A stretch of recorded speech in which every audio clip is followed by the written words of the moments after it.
All right, so we are going to go ahead and get started here, kind of go over some of the itinerary and what the day is going to kind of look like. I know you guys all got the schedule, but I'll kind of walk through it here. My name is Justin McRobert. I am the Assistant Director of Undergraduate Admissions, and I work with our transfer students here. So many of you, I recognize a lot of the names and a lot of the faces. So that's great. So welcome. We are going to just kind of go through some of the ground rules, kind of how things will work from our experience, what's worked well. We're going to keep the mics off. If you have questions, things like that, feel free to utilize the chat window, you can send those over to us. We can help answer some of those questions. A lot of those will be answered by advising, as well as the kind of faculty breakout sessions. We are going to make sure that you do have your name on your chat screen. If you ask questions and you just have, Tim on there for an example, then we have to go and try to find a Tim. There's probably not too many, but it does help to make sure that you have your name on there, so we can make sure to follow up with any questions. And then we're going to be doing, we have advising that will be kicking this off with an overall advising overview. We're going to have a faculty introduction to the group, and then breakout sessions with faculty that are all volunteering to be here today. And then we're going to have a current student / alumni panel that will be joining us as well to kind of talk about their own experiences as a transfer student. So it's going to be kind of a fun little day, and we're going to have everything all wrapped up by probably about 11:30, 11:45. If you guys have any questions, feel free to contact us. We'd love to help out with those things. So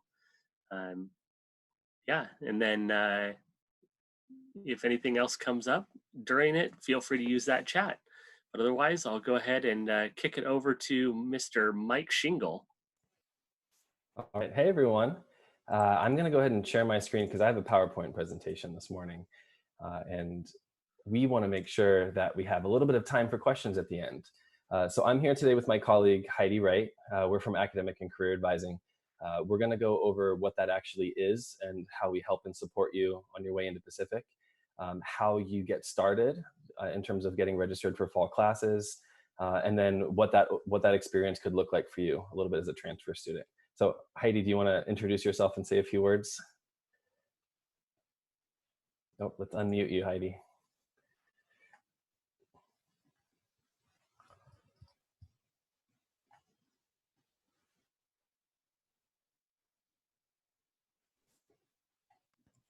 Sorry about that. There we go. So I'm Heidi Wright, and I work with Mike in the Academic and Career Advising Center. I'm happy to help with transfer students. Love working with you.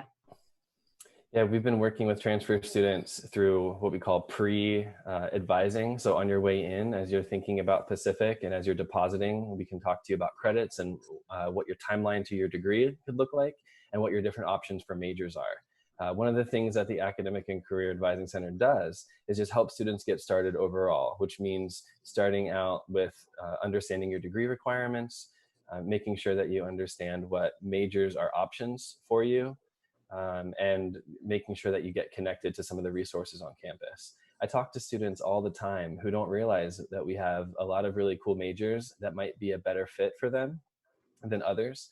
One example is we have students who oftentimes think that they have to major in biology to go into our pharmacy school, or they have to major in physics to go into optometry.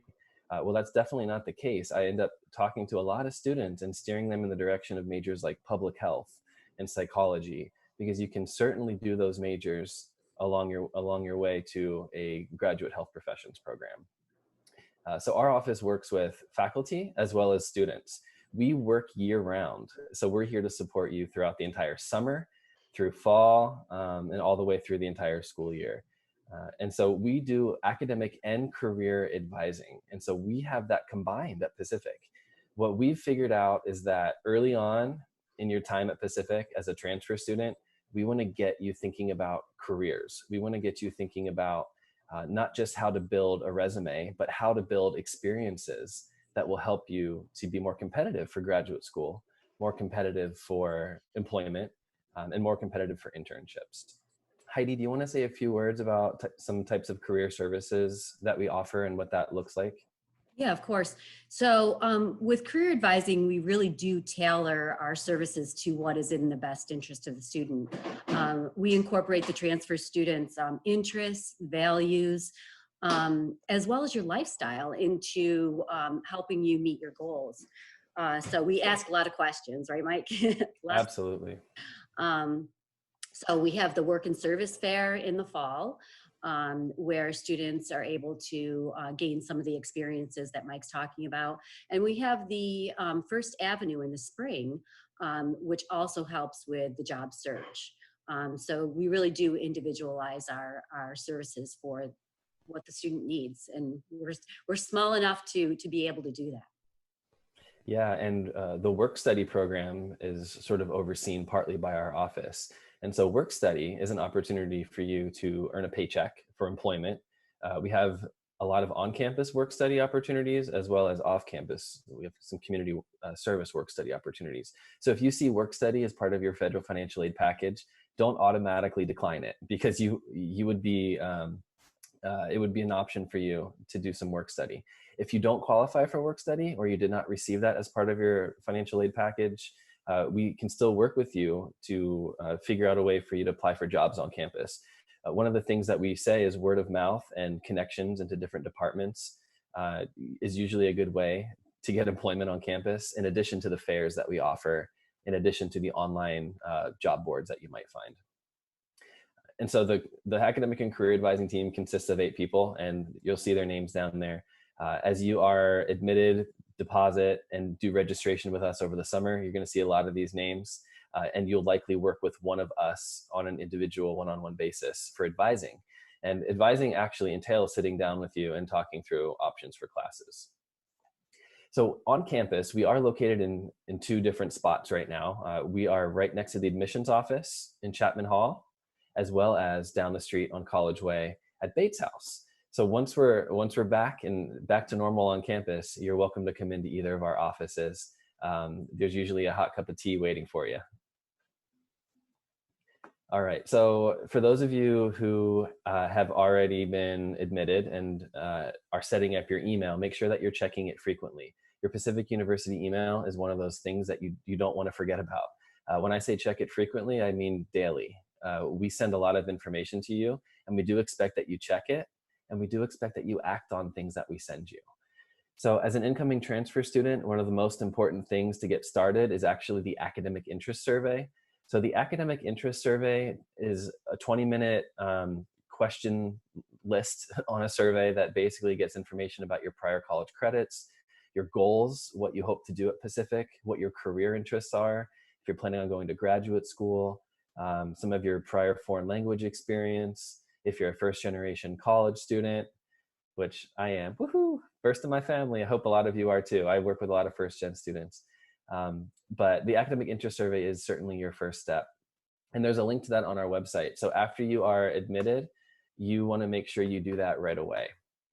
The next thing that you want to do is make sure that you have your college transcripts sent to us as soon as your most recent grades become available. So I would hope that if you are coming from a quarter school like PCC, that you've requested your winter transcripts to be sent to us. Your winter will have your final grades up through winter term. Once your spring is over, spring is going to be over for you in early to mid-June. If you're at a quarter school, make sure you request your spring grades. You just request the same transcript again. Spring grades will be on there. We'll want to make sure we have those before fall semester starts. If you are going to take summer classes, we'll want to know that as well. So we can plan around those to make your fall schedule fit based off of what you've done.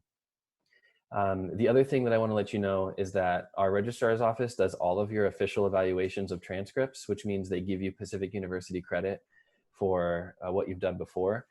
And so our office works with them to sort of clean up your record to make sure everything looks good. So that way, when you're starting your major, you're going to be starting off on the right foot. Heidi, is there anything I missed? I just wanted to mention that they do have to be official transcripts sent to us. Yes, and official means they come right from your school electronically, hopefully. If mail is the only way that you can get them to us, that's fine too, but electronic is preferred. And so a little bit about registration for transfer students. So it begins on June 1st. We hope that you've completed some steps before then. We hope that you've been admitted and deposit.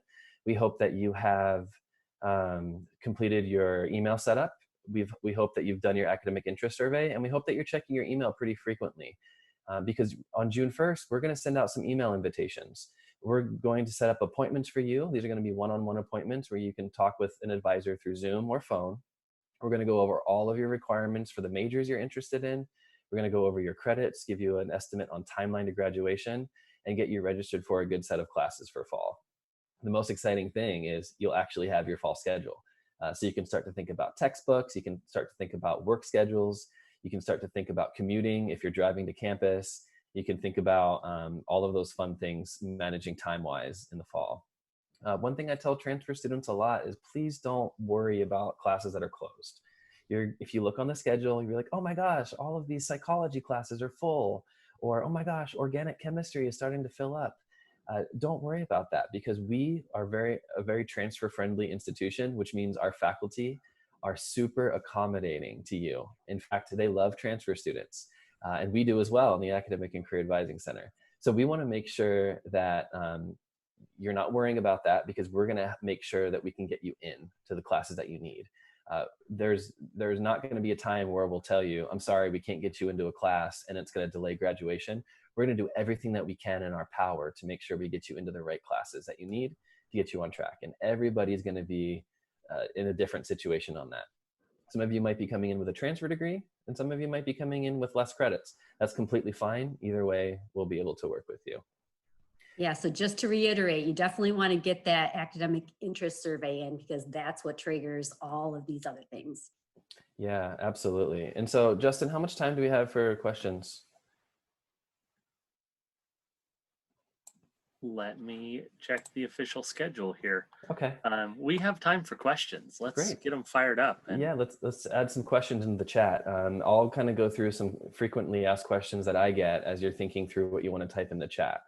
First, I'll say, any Concordia students here? Go ahead and click raise hand in the chat, because we've been working hard behind the scenes with a lot of our Concordia University students. So as some of you may know, Concordia University announced that they were closing, and so we're going to be the home for a lot of these Concordia students. So we're really excited to have Concordia students at Pacific. If you're coming from a 2-year school or another 4-year school, we're also excited to have you as well. And so with any of our local schools that are on the quarter system, your summer, if you do take summer classes, it's going to go a little bit over into the start of our fall. And so if you plan on taking summer classes, be super careful around the final dates of your summer classes. The other thing I'll say is, if you're coming from a semester school and you are planning on taking summer classes, please let us know, because you're likely to be in the middle of those summer classes when you're doing class registration with us this June. It's like a lot of questions came in the chat.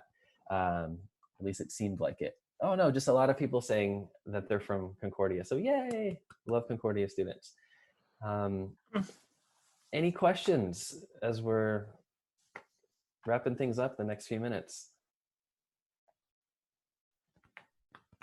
Heidi, what are some of the common questions that you oftentimes hear from transfer students? The difference between a quarter system and a semester system. So a 4-credit quarter would be a 2.68 credits in semester. You're not losing credits. It's just the difference between a 10-week quarter and a 15-week semester. Yeah, absolutely. And sometimes people think they lose credits. They're like, oh my gosh, my 4s turned into 2s. How'd that happen? But it's all the same in the end, because we require 124 credits to graduate, where a quarter school, a university, will require 184, 186. So you're not losing credits at all. So Becca asks, will any of the process look different for Concordia students? The things that will look different will be your core requirements. We're automatically waiving some things based off of an agreement we have. And so you should have some of that information, or you should have received some of that information. If you don't, then we'll definitely get all of that to you. The process itself, if you are completing your academic interest survey and you are a senior, meaning that it's going to take you 1 year or less to graduate, We are going to try to prioritize you because seniors who have less time are going to be needing some specific guidance early on. And so for those of you who are coming from Concordia and you have 1 year or less, make sure you let us know that in the academic interest survey. There's a couple of questions geared towards that. And then Damara asks, I'm interested in the dental hygiene program. Are there any scholarships available for that program or the typical qualifications? So the dental hygiene program, we do prerequisites for that on the Forest Grove campus. And the actual DH program is in Hillsborough. It's going to depend on where you're at in terms of prerequisites. You would be able to qualify for some scholarships on the prerequisite side if you're doing Forest Grove undergraduate coursework. When you're in the dental hygiene program, there are going to be some different financial considerations. There are some scholarship sites. I don't know any off the top of my head, but the Professional Association for Dental Hygiene lists a lot of these organizations that have listings of scholarships. So if anybody knows what that professional organization for dental hygiene is, that's where you'll want to go. I can say with our dental hygiene program too, they're also incredibly friendly and will help in that process, both on the admission side. So the graduate professional admissions person that works with them, Leah Baldwin, is phenomenal, as well as the faculty within that department to be able to help students in the process. Yeah, absolutely. Okay, and then another question, do credits transfer easily from universities in Canada? Yeah, we'll accept them as long as it's an accredited institution. We'll accept them in the same way. There is an extra step where the credits have to go through an evaluation process, an international transcript evaluation process. And so that process is an extra step. But other than that, the credits transfer just fine to Pacific. The credit totals will also be dependent on what that grading, not the grading scale, what the credit scale is. So you might get a little bit more, a little bit less. It might not be as simple as semester to quarter or semester to semester. Sometimes, like I know University of Victoria, UVic, and BC, they have like cohorts that work together. And so you're in like a block schedule and those credits transfer in just a little bit differently. Yay, Anita says a number of Canadians in our program. Yay, College of Ed. Yes, I know a handful off the top of my head that have transferred from schools in Canada in the last year, from various different ones, from experiential also to traditional, UVic kind of ones. So, so a question came in to me that I just wanted to quickly throw out there. Can you talk a little bit about senior projects for transfer students? Yeah, so senior capstone, this is a chance for you to either do some original research in your major, or do some original writing in your major, or do an experience like student teaching, or an experience like an internship program. It basically means that right when you come in, we're going to get you connected with a faculty member who's going to be a mentor and a guide for you to help you prepare for your senior capstone. So senior capstone is sort of the terminology that means senior project, like across the board, because every major will have something a little bit different. For example, political science majors, they'll be doing a thesis. Some of our creative writing majors will obviously be doing some writing, but different programs will have different experiences for you. One of the things I always tell students is utilize this experience as a stepping stone to what your next career opportunity is. Some people really don't see it as a connection to experience that gets you into your industry, but it absolutely is. It's one of the things we want you to leverage on a resume, or write about in a cover letter, or talk about in an interview. Your senior project is really the culminating experience of you as a student. Whether you started at Pacific or came in as a transfer student, it's super valuable for both. I see another question that came in. What are the reasons that credits won't transfer? So at Pacific, we'll take academic related coursework, things you might think of like history and psychology and sociology and the sciences and math. Things that we won't take are like welding and mechanics and some very basic computer classes, nursing assistant credits, anything that's technical in nature, or professional programs. We also don't accept like college skills classes. So for example, Portland Community College has a couple of college skills classes that are 1 credit. Usually I see them on transcripts all the time. It's 1 credit in your first term at PCC. Those don't transfer in, but you're just missing out on 0.67 semester credits, which really isn't a big deal when it's all said and done. We require 124 credits for your bachelor's degree, and sometimes students go over that amount. And I see that sometimes with transfer students where you end up having like 130 credits or something like that. And so at the end of the game, at the end of your time at Pacific, it's not about how many credits you have. It's about fulfilling requirements in your major and fulfilling upper division requirements, which means 300 and 400 level coursework. We have a 40 credit requirement for upper div courses. Also, that's under 100 level, so Math 95 wouldn't transfer. Yep, exactly. All right, there was another question from Mia. Will the mentor be a professor in our field and visit us if we are placed somewhere for internship? Will they help us find somewhere, or is that on us? I think it's a combination. I don't think any professor or mentor will leave you on an island by yourself to figure things out. I do think that there will be some opportunities for independence on that, but I also do think that you'll get guidance as much as you ask for it. At Pacific, we're so open to helping students on anything and everything. The main thing is you need to ask for help. We don't assume that every single student needs help on every single thing. We want to make sure that we can support you though if you are asking those questions, and seek support where you need it, whether it's from a professor, preparing for internship or field experience, or whether it's from our tutoring center. Sometimes I hear from students, oh, tutoring isn't for me. I don't need it. I'm not a D or C student. Well, even A students seek tutoring. Everybody across the board seeks tutoring. While I'm on the topic of resources real quick, I just want to take another couple seconds and talk about a few other resources. We have the Office of Accessibility and Accommodations, which are the folks who support students who have learning disabilities or other types of related disabilities where you need a little bit of extra time on tests, maybe need alternative reading materials, or a temporary disability, something like maybe you had an injury on your leg and you need crutches to get around on campus. So our Office of Accessibility and Accommodations is definitely one of those options that you should think about, in addition to tutoring. Our library is really great. Tutoring services are in the library. Up on the second floor, it's called the Center for Learning and Student Success. And if you look at those first letters, it spells class. So our tutoring center is literally called class. But we have tutoring on a lot of different subjects: math, languages, sciences, social sciences, things like that. All right, well, fire away with questions. I think we might have just a tiny bit more time, right, Justin? Yep, just a few more minutes. And support systems for transfers, you covered a lot of those things. One thing that I always like to note, so I myself was a transfer student. There's other people that are in this room that were also transfer students that are here supporting our incoming students. And it is something that we at Pacific really do value, transfer students.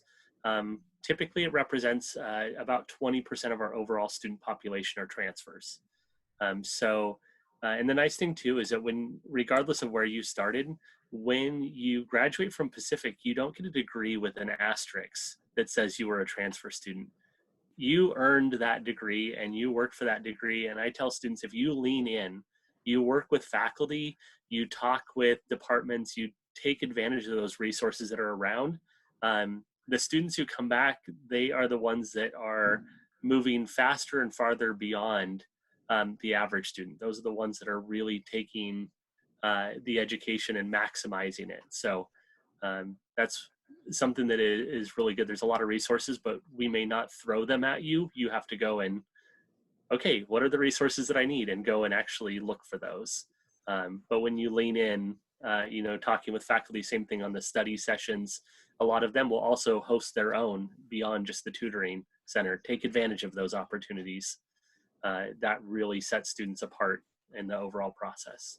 Yeah, and if I might add, academic advising at Pacific is required every semester. So some students are coming from schools where academic advising is not something you have to do every semester. But we want to make sure that you have a good discussion with your advisor at least once or twice every semester before you register for classes. Not only will that ultimately make sure that you graduate on time, but it'll give you a chance to think about what other opportunities might exist. So one of the things I do with my career advisees, I do career advising for STEM students, so science, technology, engineering, and math disciplines. I tell them, get connected with research early on, start talking to faculty. Where can you do some independent stuff that's going to stand out as you're applying to graduate school or employment? Pacific is such a great place to do that because of our size and also how amazing our professors are. All right, looks like we have 2 more here. Yeah, let me go ahead and answer that one from Mia. Okay. As far as anything related to anything that's coming from another school, things like accommodations, you do need to get that reset up with Pacific University. Our Office of Accessibility and Accommodations would be the office to get connected with very early on. So for anybody who might be looking into resources or services, do that now. And then Emily has a question, probably one for you to take, Justin. Yeah, I can take advantage of that, or go ahead and do that one. Take advantage of that question. Typically, how long does the application process take after you've applied to the university? Once the application's received and the transcripts are received, it's normally within a couple of days. It just kind of depends on processing. We don't hold out and then do all of our application reviews after 3 weeks, or here's a certain time frame. We kind of do rolling admissions in the process, especially with transfer students. So Emily, what I will do is I will go through and I'll just kind of double check everything on my end, because it looks like you have applied, and make sure that we have what we need. Absolutely. And I just put up my email address and Heidi's email address. So you're welcome to reach out to us for questions. We will be probably the 2 main folks who are working with transfer students as far as registration goes, and coordinating that for you. And so you'll see our names definitely if you're coming to Pacific. All right. Well, thank you so much. Oh, Heidi, you're muted. Heidi, you're still muted. Sorry. Just a couple of exceptions with the admissions process. Once you're admitted to the university, for the College of Education, you also need to be accepted to the College of Education. Dental hygiene is also a little bit different. So just keep that in mind. All right. Well, thank you so much, advising peoples, part of the crew. I won't say the whole crew because there's a whole bunch more, but yes, thank you so much for that. We're going to go ahead and jump over and do some faculty introductions here. So yeah, I want to go ahead and take it away, faculty. Hi, everybody. My name is JC Whitehead. I'm a professor of sociology and also the director of the School of Social Sciences. So welcome. Usually, as you can imagine, we do these events in person, and I look at all of you and you all can see me. Right now, I can't see you, but I do hope that you are feeling comfortable in this format of asking us questions, whether it's by chat or in the breakout room. Just to say a few things about myself, I came to Pacific actually as an undergrad. I was a first-generation student. I didn't really understand what college was at the time. I was from a rural community as well. And when I came to Pacific, I found it to be a very welcoming place as a student, and I really grew here at the institution. And then later, as I was in my undergraduate years, I found my passion in the field of sociology and ended up pursuing my PhD at UC Berkeley in sociology. And I'll tell you, when I got my PhD, one of the first things I did was I told my Pacific professors, hey, I'm going to be actually getting my PhD. It's going to be awesome. I want you to come to my party and celebrate with me. And, one of the professors said, okay, fine, I'll send you some money. Congratulations. And then another one of my professors said, do you want a job? And so the cool thing is that I got to come back to Pacific as a professor, which was actually a dream of mine, to be able to come back to an institution that meant so much to me as a student. And so now I'm happy to be here to welcome students like you to the university. And because I've been a student here and a faculty member and an administrator, I've had a lot of roles. So I'm happy to answer questions that you have inside and outside the field of social sciences. I know many of you in this group right now are interested in psychology, and I can help you out a lot when it comes to that field. So thank you very much. Okay, I'm going to jump in. Hi, everybody. I'm Rebecca Concepcion, and welcome. I'm a professor in the Department of the newly named kinesiology, was exercise science up through this year. Next year will be kinesiology, and I'm also the Associate Dean and Director for the School of Natural Sciences. So for those of you interested in some of the fields of chemistry or physics or health sciences, etc. I'm excited to talk to you when we get to the breakout groups. I came to Pacific over 10 years ago. My training was in large research institutions where there were 500 and 600 students in a classroom. And when I was a grad student, I was teaching these large classes and just really tried to connect with all of those students. When I held office hours, I was trying to meet a lot of these students and help them individually beyond office hours as well. And I had faculty at this large research institution say, you need to close your doors a little bit more. And so when I interviewed at Pacific, it was this really kind of amazing experience to see how much faculty connected with students. And I just couldn't basically sleep. I was so excited about, wow, there's a place that fits my values and my interests in working with students. And so I was super excited to come to Pacific. And since then, it's been amazing to mentor students throughout their 4 years, to see them become professional colleagues, to even see some of my students are teaching at the health professions campus now. So we just love working with students. We're excited that you're here and bringing your talents and interests to Pacific, and I look forward to talking to you in the breakout. I'll go ahead and jump in to finish the triad of College of Arts and Sciences professors. My name is Mike Karachi. Hello, everybody. Nice to see you. I'm a faculty member in the College of Arts and Sciences. I teach in our media arts program. I'm also the director of our general education program this year for the past few years. So I've been working with Mike Shingle and the dean and our curriculum committee to create a robust general education program at Pacific. And I'm also the incoming, seems like I'm rattling off too many titles here, but I'm also the incoming director of the School of Arts and Humanities. So for those of you interested in English, philosophy, languages, media arts, studio arts, dance, music, and so on, theater, I can certainly guide you and answer any questions about those programs. My story is almost exactly like JC's story. So I was a first-gen student from Portland, Oregon. I was an undergrad at Pacific University. I came to Pacific University with almost zero knowledge about college and what it would entail and what I was going to do there. And I kind of happened upon Pacific almost by accident. It was not my, it was not on my radar. I was not looking for a small liberal arts college. I just got extremely lucky, which I think is a big part of my ongoing story, to find myself on a tour at Pacific after having visited multiple public schools in the area. And like JC, I was immediately taken aback by the warmth and the clear sense of connection that happens on Pacific's campus, both with staff and faculty and fellow students.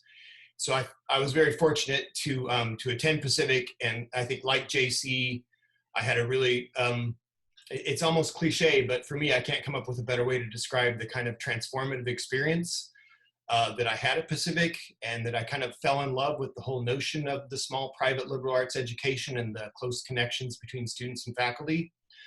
So like JC, well, nobody gave me money, but But I was able to come back, which was part of my overall long-term plan after I graduated from Pacific with a degree in communications, to come back and to be a part of that community. And so that's what I'm very fortunate to do today. I went to the University of Oregon and got a master's degree in information technology and design, and was able to secure a teaching position at the university 20 years ago. And so that's what I've been doing. And again, it really comes down to being a part of the Pacific community and giving back to the community that was so important to me, and again, so transformative, that becomes a part of my everyday existence at Pacific, is making sure that students feel supported, that we're all connected together in doing the best we can in the liberal arts environment. So I look forward to talking with you more in the breakout sessions. And again, thank you for being here. I can pop in as I'm from education. My name is Anita Zeidemans-Boudreau, and I'm a professor and also the director of the School of Learning and Teaching, which is in the College of Education on the Forest Grove campus. I actually came to Pacific in 2006 from Toronto, Canada. And my background is in human development, applied cognitive science, and learning technologies. And so I have a teaching license in language arts, high school, and drama, and French. And so when I came here, really the call for me to Pacific was this idea of the importance of learning communities. And this is actually an area of interest. I've been researching in the sphere of educational technology. I'm really interested in how you build community in online learning environments. And so when I came to Pacific, I just felt really welcomed and at home. I loved the focus on community and the high touch. And we say that a lot at Pacific, but it's really this idea that we really are connected to you. To the question earlier, yes, absolutely. You know, we help to mentor you. We help you to get connections out in the field. In education, of course, we send candidates out into schools all the time. And we have deep partnerships with schools, school districts, other teachers, principals, and we are always trying to find that team to support you when you're doing your field experience. But we also are working to support you while you're in the program. Of course, interesting times right now because we're doing a lot of things online, but in the College of Education, a lot of our focus has been on this idea: how do we continue to stay connected and have community when we're in an online space? I am like some others, first in my family to get a higher degree. I was actually a single mother when I was doing my PhD, and so I really enjoy working with people who have this goal, you know, that we're trying to make ourselves the best that we can be.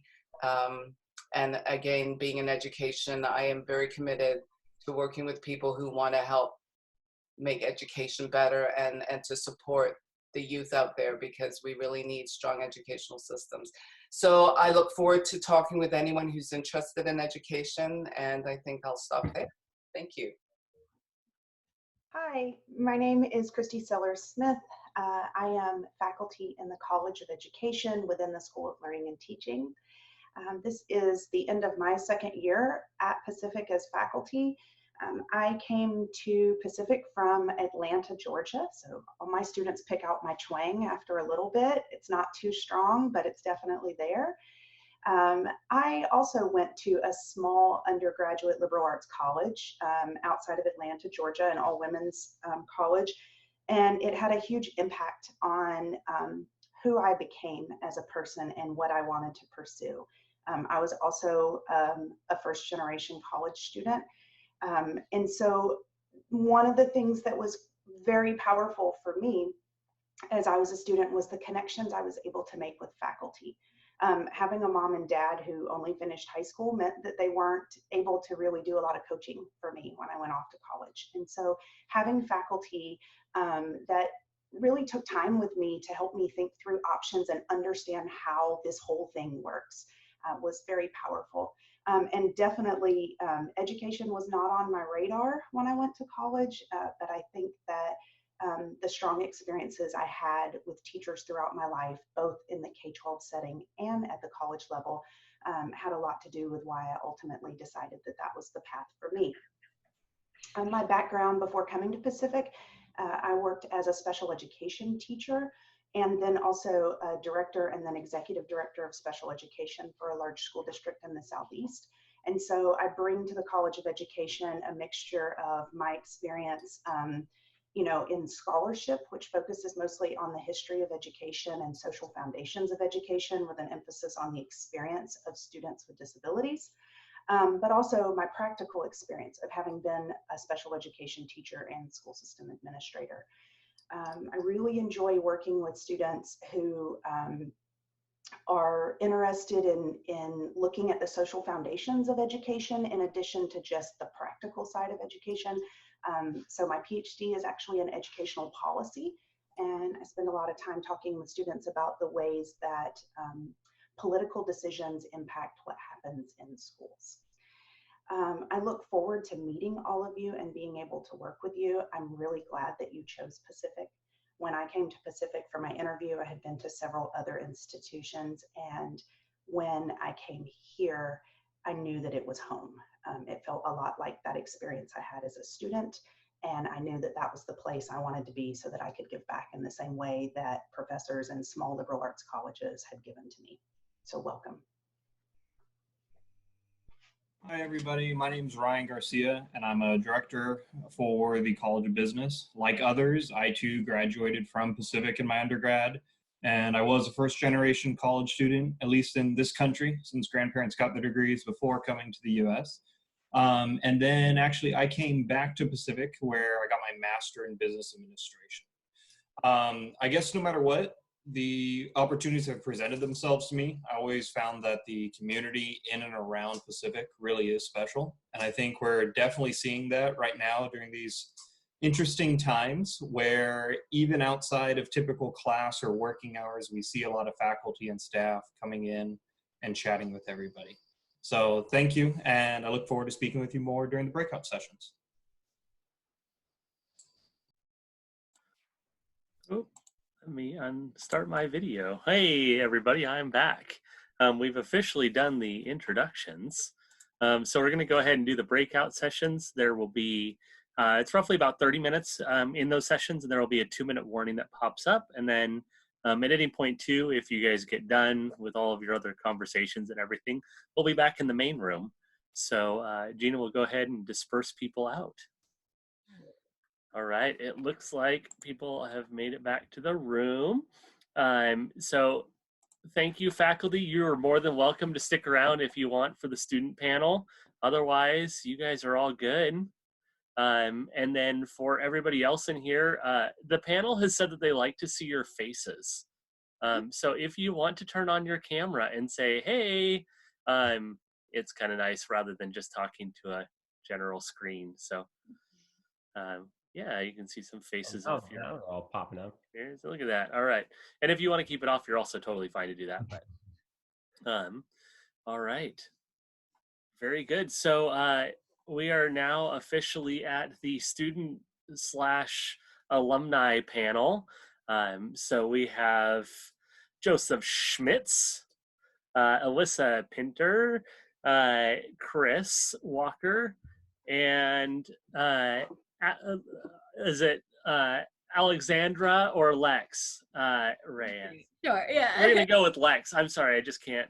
Your name's too long. Okay, so Lex. So we're gonna go ahead and kind of get this started. You guys can go ahead and do some introductions about yourself, and then we're gonna open up and kind of do some student questions. And this is real. You guys can ask them whatever you want, and we'll go through the chat, and I'll just kind of be the host of this time. Awesome. All right. Start? Yeah, fire away. All right. Well, I'll go ahead and start. My name is Chris Walker. I am a transfer student here. I am a student veteran as well. So I did 6 years in the Marine Corps prior to coming to Pacific. I transferred from PCC. I did 1 full year over there. So that's Portland Community College. I just so happened to run into Tanya I guess run-in is more like walked in, we didn't get in a car accident, at PCC, and she told me about Pacific. I've heard of it. You know, I grew up in Hillsborough, so which is right outside Forest Grove, and I didn't really want to come here at first, mainly because I was like, what's a small school? What's the benefits of small school versus a big school, and all the experience you might have there. But I am extremely happy I took this opportunity. So whatever questions you have of why I like it, please ask me, or what my experience has been thus far. But I'm a double minor, which is in philosophy, and then kinesiology, which was our previous exercise science. And then my major is psychology. And then I'll be going into senior year this upcoming fall. Next, Joseph.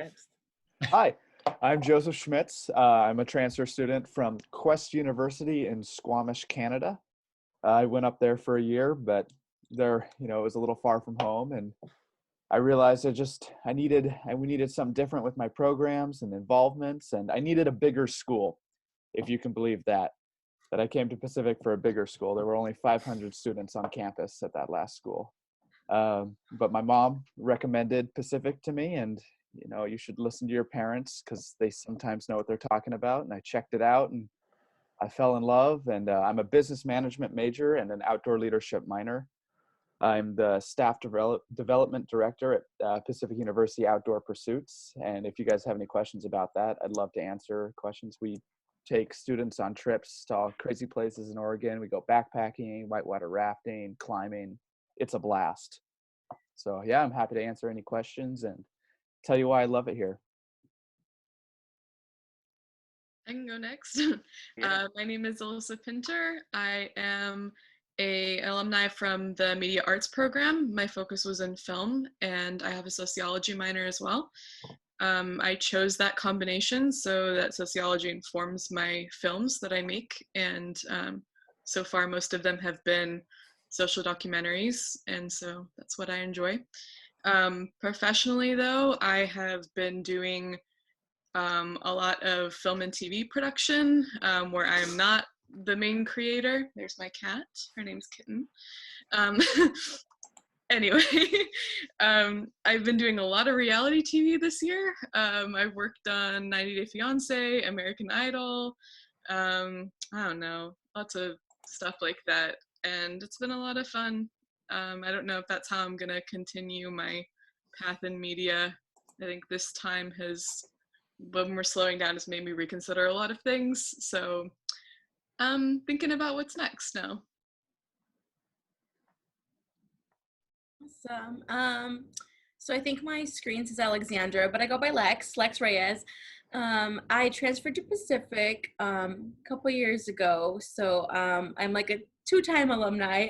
When I was there for my undergrad, I was majoring in sociology, and I just finished my MSW, Master's of Social Work. So it's been quite a ride. So even though, I was only there for 2 years, I've technically been there for 4 years, which is kind of cool. And I've been able to, gain aspects in both of the programs. But similar to what Chris was saying, I'm from a small town. And so I wanted to ensure that I was getting a really good education, and I really wanted like small class sizes. So you really got to know your peers, and you weren't just like a number amongst, all these individuals. So your professors get to know you, by your first name, and you're really able to build connections. As you can see, like, we still keep in touch, like Gina and Justin and, JC at the beginning, she was one of my professors. So, it's really great to see all these relationships that build and continue to grow.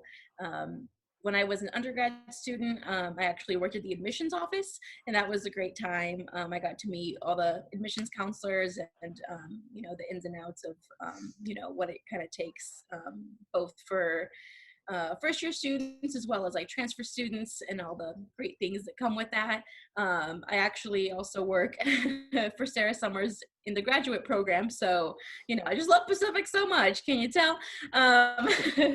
So it's been a great time.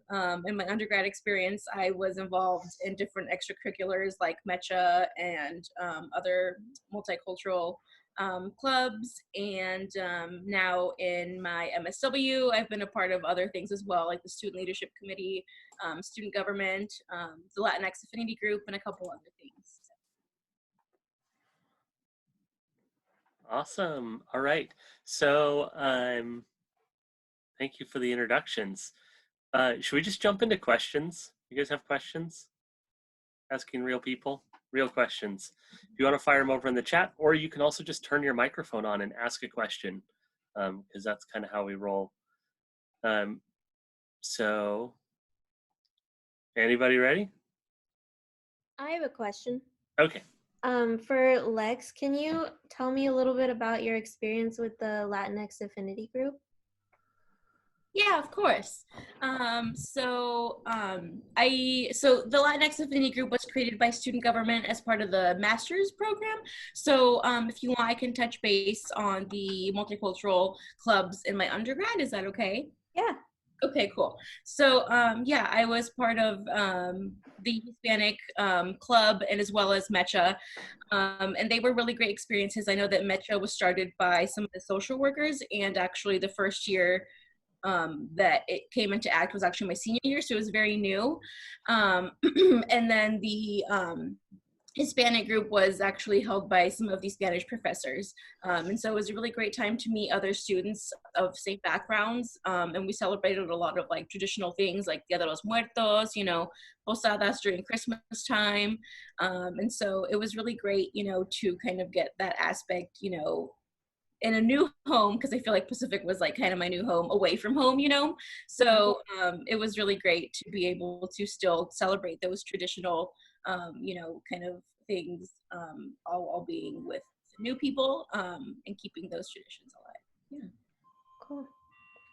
Awesome. Okay, so there are a couple of questions that came in. Was it hard to get involved on campus as a transfer student? Yeah. No. I'll start on that. It's actually, it's if you want to get involved, it is very easy to get over involved. So I would say that's one of the biggest things, is to learn to say no, and to like, oh, there's a lot of options, and transfer students, traditional students, they're eager to have you in there.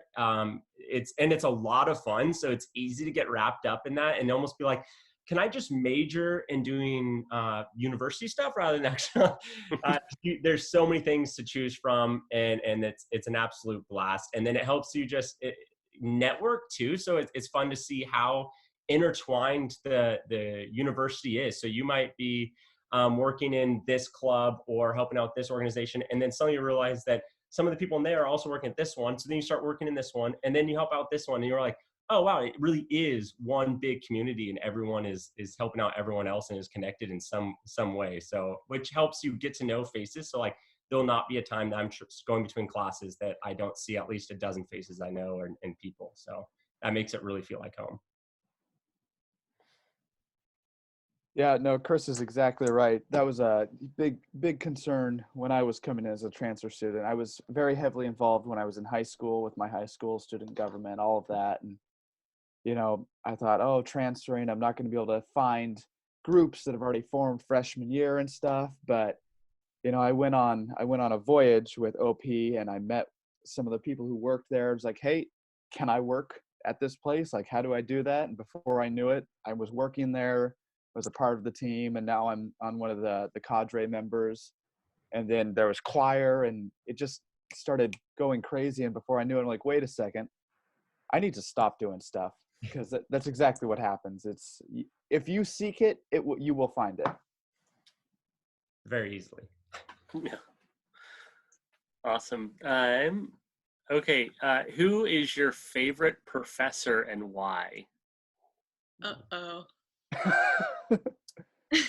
Oh Lord. Oh, that's a hard one. Okay, top one or two. You can do two. Can I do top 5? No. No. Top 10 list. Wait, have all the faculty left the room? Yes, the faculty have all left, so you are safe and Okay. secure. Who wants to start on this one? I guess I can go. The film program is pretty small, and Jennifer and NEA from the film program they got me through it. I can't thank them enough for everything they did for me. I came from PCC, and I think I was concerned with going to a school that was in a place where I could get lost. Not physically, but I have ADHD, and I kind of struggled with staying focused, and it was really important for me to have a connection to my professors. So Jennifer was my advisor, and NEA was the other main film professor, and so it was just nice to have a relationship with them, and I don't think I could have gotten that at a bigger school like PSU necessarily. So for me, I mean, the list there's so many of their personalities I would just have to start with, you really get to know your professors, not just like as a professor, but like at a personal level. And so you get to know them for what their personalities are, who they are as individuals. So it's, extremely difficult to say like which one is your favorite and why, because they're all going to have their quirks about them that are, you're going to probably be laughing a lot with all of them. So my advisor, which is Dr. ABG, which is Allison Burns Glover, is what her name would be if you saw it on the registration or anything like that. And she's one of the head in psychology, and she, there's not a class that I'm not almost in tears with laughing, but also her knowledge is so vast. And so she makes such large concepts and theories able to be like, she articulates in a way that you understand, but also has a great sense of humor, but is extremely on top of her work. So like one of those professors that she'll hold you to a higher standard, but holds herself to an even higher standard. So you're always getting paperwork on time back, always getting great feedback, always wanting to be there to help you with academia, but also personal life. So being transfer students, and there's something through all of my professors in all the different fields that I'm in. We are older. We have a lot of stuff outside our normal lives going on outside of school that is different from a lot of the students that are younger in their late teens and early 20s. And the professors understand that. So whenever there's some type of, family emergency or just something personal or work or whatever it might be, and you've got to, turn in some assignments late, or you won't be able to make it to some classes, they are extremely understanding and they want to help you. They're always out to how can they make this the best education you can get, and how can they make whatever situation you're in go as smoothly as possible. So, that's something across the board with all my professors that I've absolutely loved, and it's been a huge, huge benefit, and has made my experience just absolutely incredible.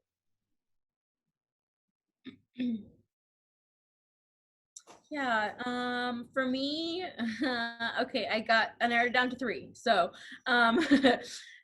social science wise, Adam Rafalovich and JC Whitehead were definitely amazing. They were very understanding. I had a lot of like mental health conditions that kind of impeded me to do as well as I wanted to, but ultimately, feel like I did really great. And so that was thanks to them for those, times that they were able to just have a listening ear and give me that extra push and be understanding with assignments. And, I think that's one of the reasons why I'm so fond of them, and having that, sociology lens, but wanting to do things that were like more community action, that sort of thing, is ultimately what led me to social work. So I think that, they definitely sparked my interest into what I'm doing now. They definitely push you to think, differently, and, what the world around us really entails.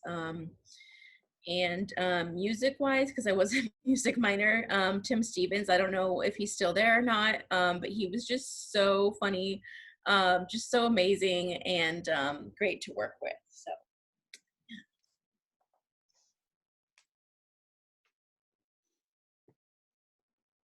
Right.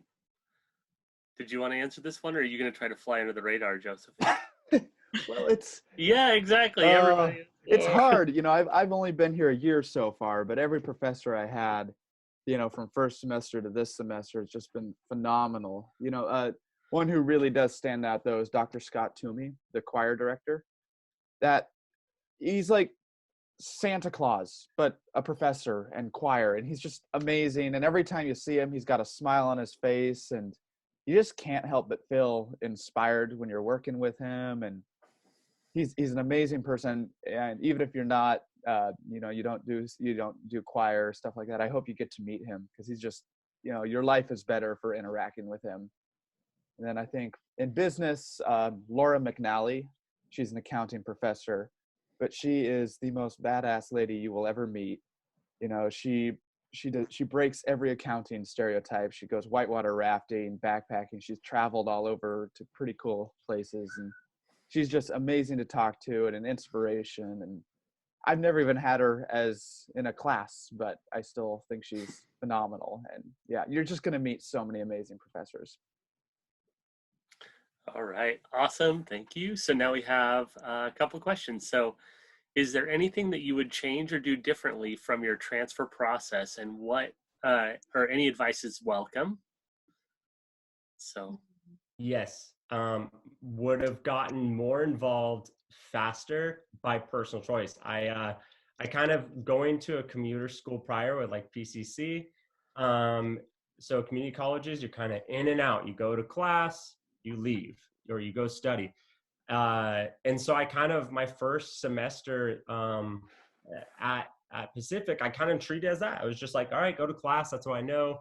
That's the habit of it. And then I realized, wait, I'm going to just stay on campus instead of, because I was commuting to school. So I was like, I want to get more involved, even just hanging out at the UC and doing homework and talking to students. And you realize that it is so fun. I mean, I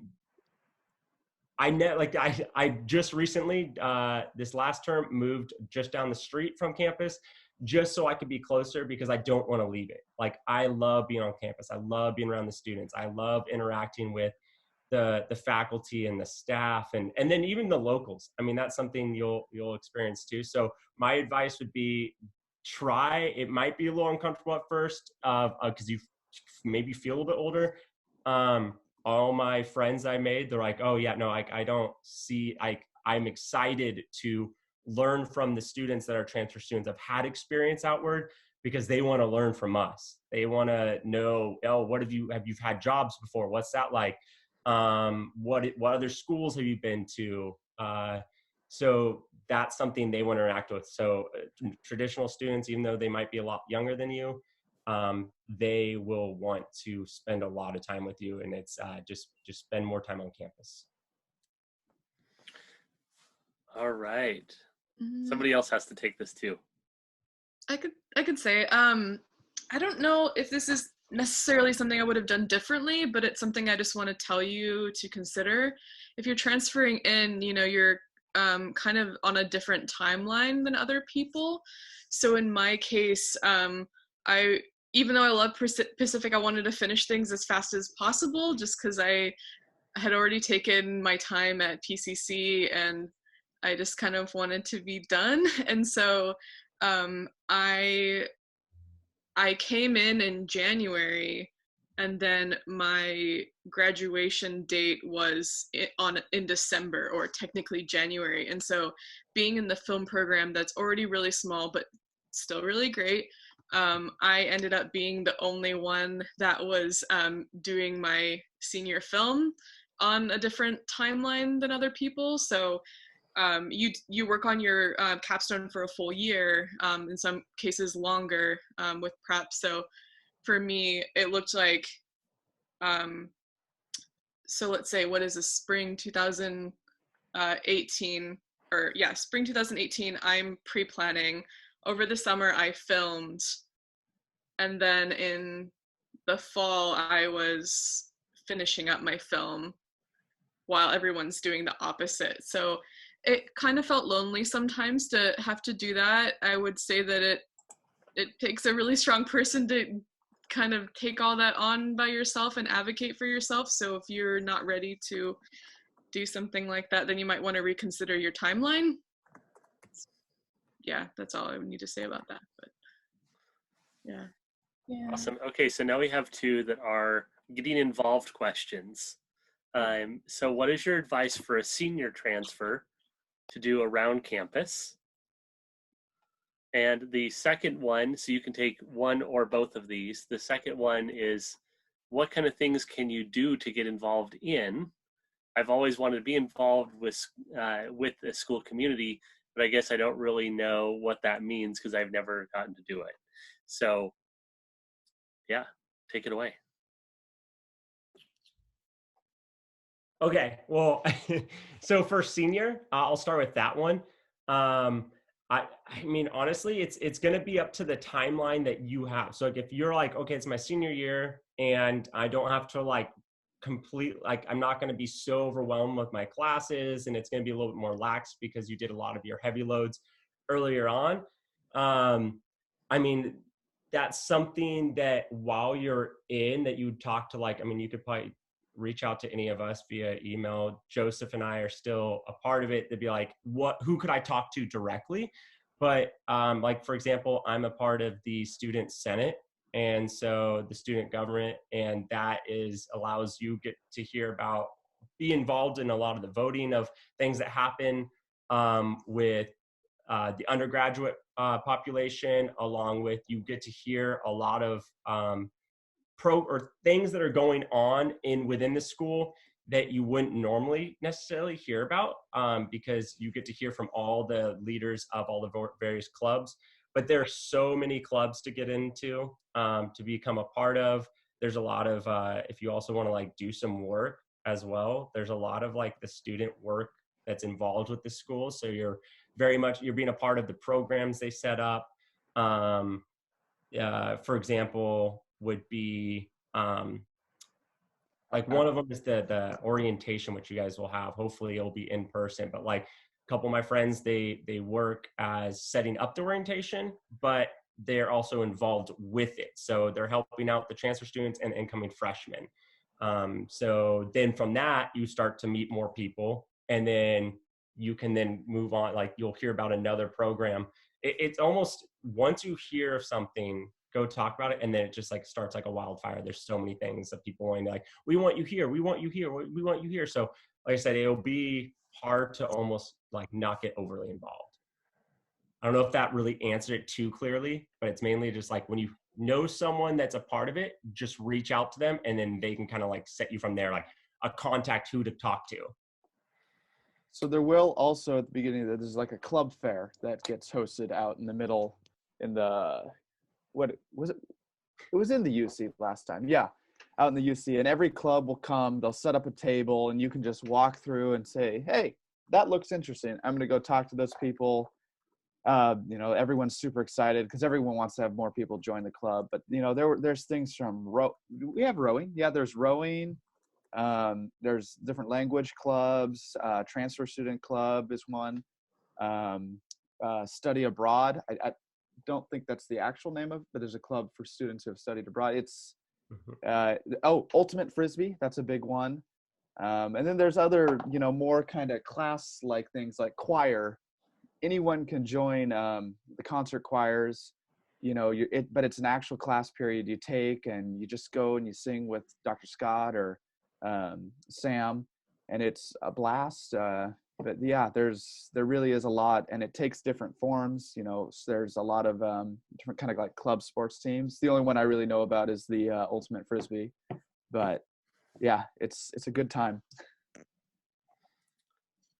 My advice that I tell incoming transfer students is do something that you know, so you can contribute that direction, and do something that scares you.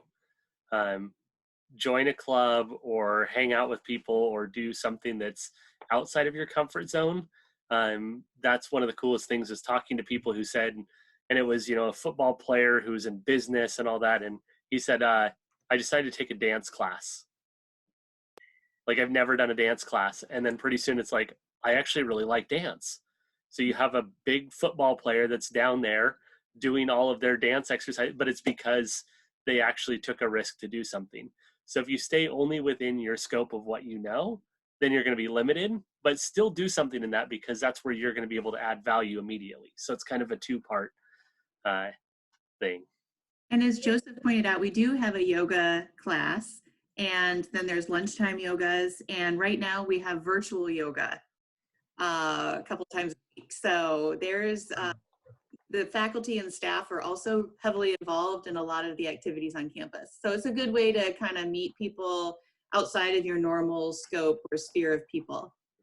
There's also clubs that are specific to probably your major.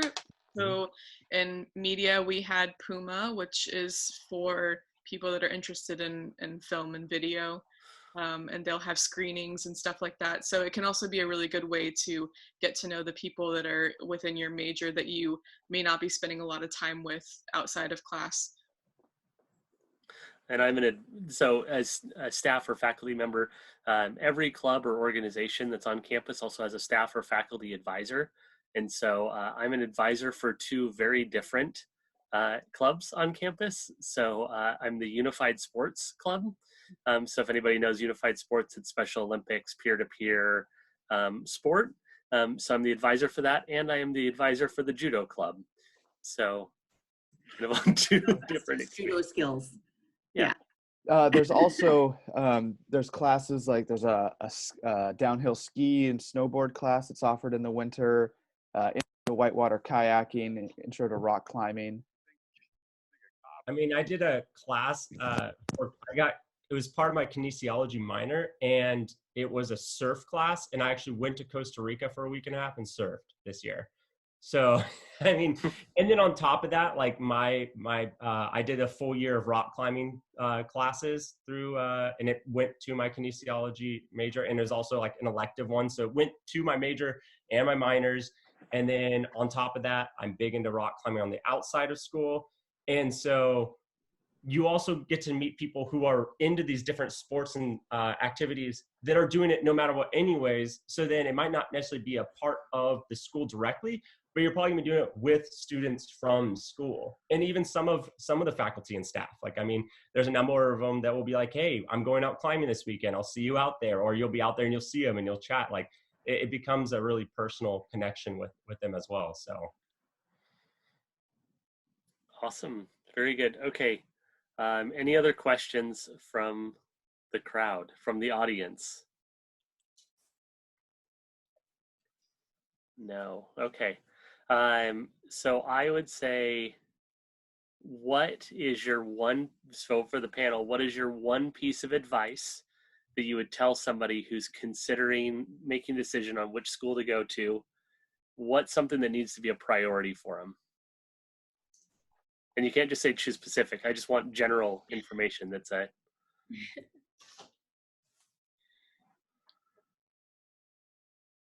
I would say community. If you're a people person, if you feel that you want to have a personal connection with your classmates and your professors, that to me is been the biggest, is if that is something that's important to you, especially if you have a harder time learning in class and you need the one-on-one interaction with office hours and everything.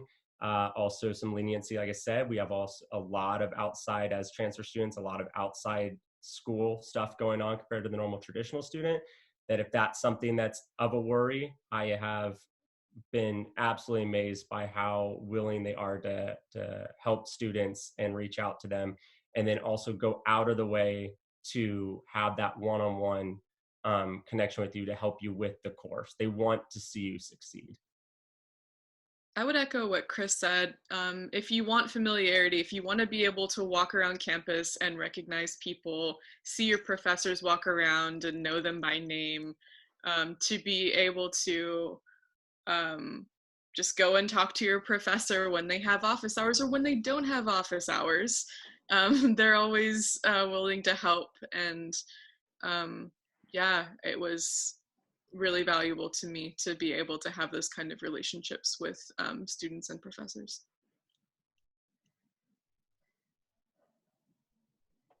I think it's easy to feel like,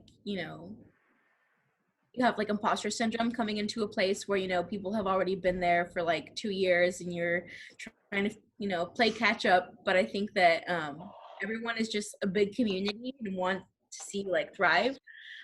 So, you know, if you want to build, you know, strong relationships and friends that you will have for a lifetime, I think it's a great place to go to. And as some of, you know, the other students have said, you know, it's a small class size and you really get to know your professors and they really are invested in your education. So I think that's just amazing. You know, something that's talked about in our world is what are your goals, where you want to go, what do you want to be doing with your life? But I don't think something that's talked about enough is what path do you want to take to get to that? And that was something I've always known, the kind of work I wanted to do and how I've wanted to do it. But the last school I was at was going to get me there, but I just was not enjoying the path to get there. And I took a real hard look at what I was doing, where I wanted to go and where I wanted to be, but also what I wanted to be doing in the meantime and, you know, who I want to be interacting with. And I just needed a community and friends, and, you know, Pacific's gotten that. And yeah, so just look at where you're going and look at how you're going there, and just, you know, take 5 minutes and think about it. Awesome. Very good. Well, thank you guys all so much for coming to our first ever digital transfer open house. So you guys are first in this world. Yeah, you guys are great. Thanks for checking us out. Just kind of next steps, if you have any questions, feel free to contact me directly. I'm going to go ahead and throw in the chat my email or my phone number. And if anything comes up, questions about where you're at in the process, what the next steps are, feel free to let me know. This is what I do. My primary role is working with transfer students. It's not my secondary or tertiary. It is literally, this is my job, is working with transfer students. And as a transfer student myself, I highly value what they add to campus. And so that's my passion project.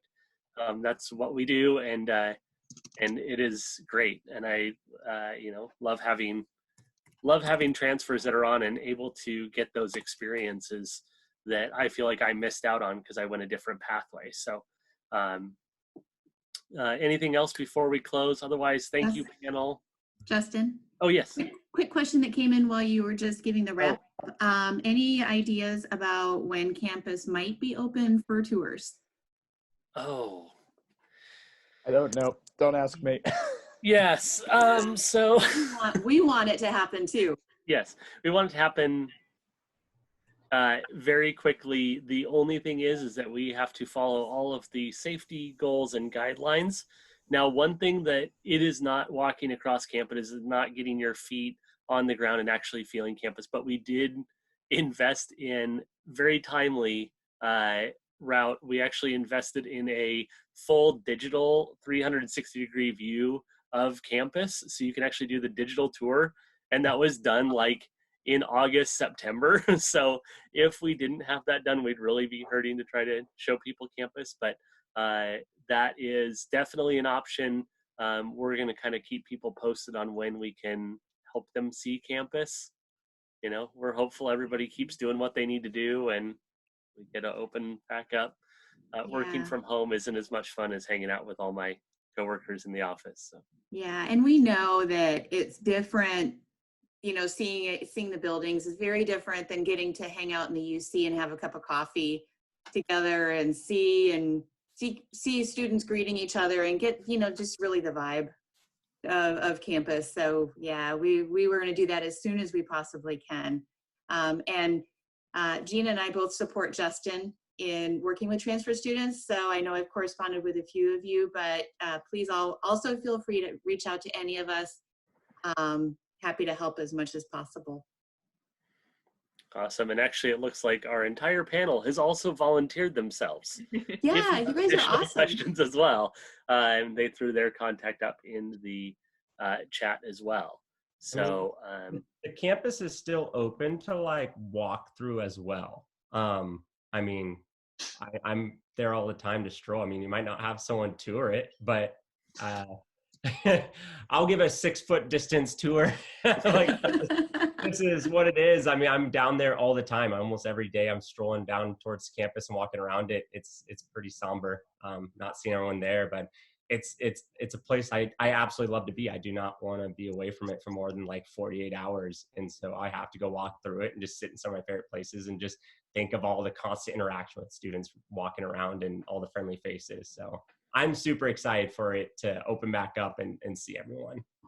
That's awesome. Thank you. Can I jump in and ask you guys a question while we've got the people here? Because I'm fairly new to Pacific. I joined in the fall and I'm always learning, but you know, I'm an older staff member coming with different experience. And so like Chris, for example, as I hear that you've got 6 years of Marines experience, you know, you've all been at different places, Canada, different campuses.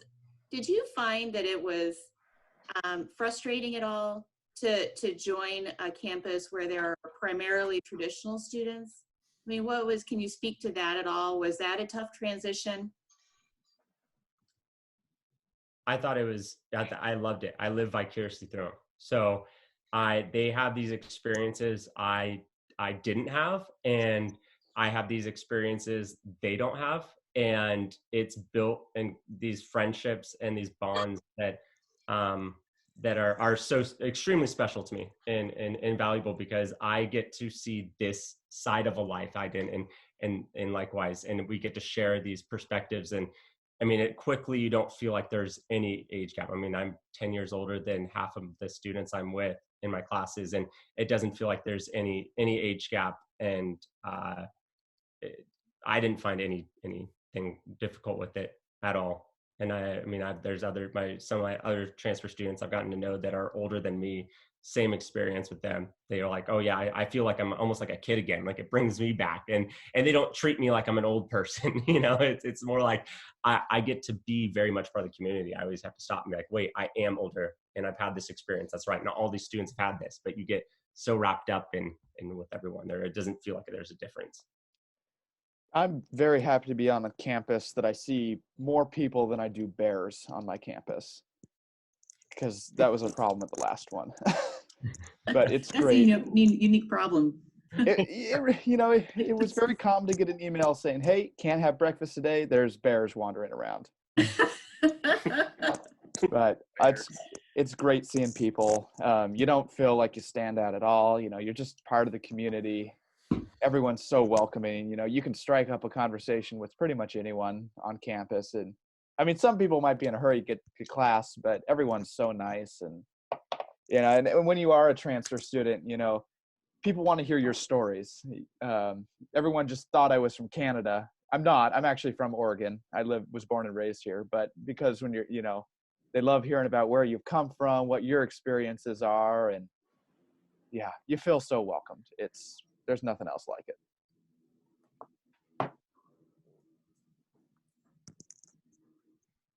All right. Well, thank you guys again so much. I'm going to stick around on here, so if there's any other questions or anything like that, feel free to hang out and chat with me. But otherwise, this concludes the event. Thank you all. It was great seeing you. Hopefully see you on campus soon. Yeah. Meet all of you. Thank you. Thanks for your time. Last plug.